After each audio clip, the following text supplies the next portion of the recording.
ми е хубавичко тук. Всички сме чували, че сайтовете за запознанство са опасни. Но защо е така?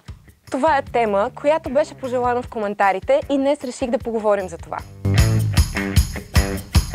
Както знаем, вече е супер разпространено хората да общуват чрез всякакви сайтове, чатове, програми. Всъщност има доста сполучливи връзки, които се раждат от едно здрасти във Фейсбук. Но все пак трябва да сме много внимателни с кой общуваме в социалните мрежи. Аз нямам компютър.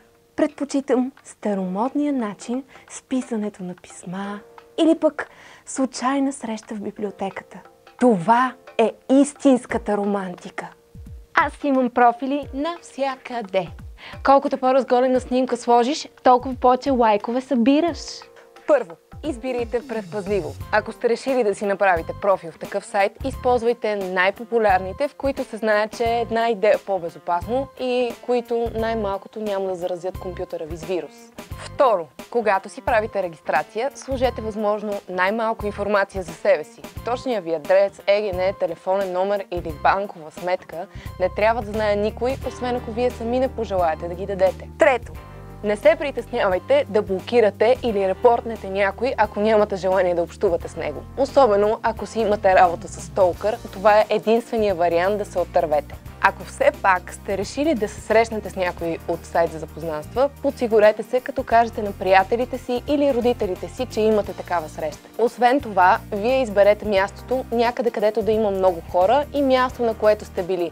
Ако човека от среща ви предложи да се видите на самотена пейка в парка на тъмно, трябва да ви светне лампичката, че нещо не е наред. Ох, аз един път така излезнах с един, беше ми казал, че е рус с сини очи пловец.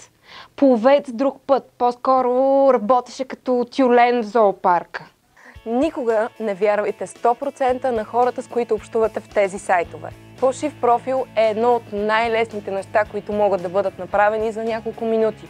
Аз лично имам около 10 такива. Ето за това имайте едно на ум, когато пишете или ви пише непознат. Просто защото може да не е този, за който си мислите. Разбира ли се?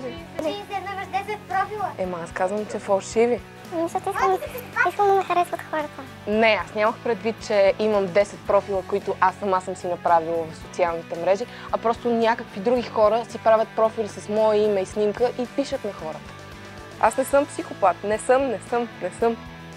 Ето за това имайте едно на ум, когато пишете или ви пише непознат. Просто защото може да не е този, за който го мислите. Както разбрахте, това беше тема, която извадих от коментарите под видеята. Така че свободно може да давате своите идеи, да коментирате или в страницата на Sex Love във Facebook. Ако имате някаква интересна история, свързана с сайтовете за запознанство, моля споделете. Това беше от мен.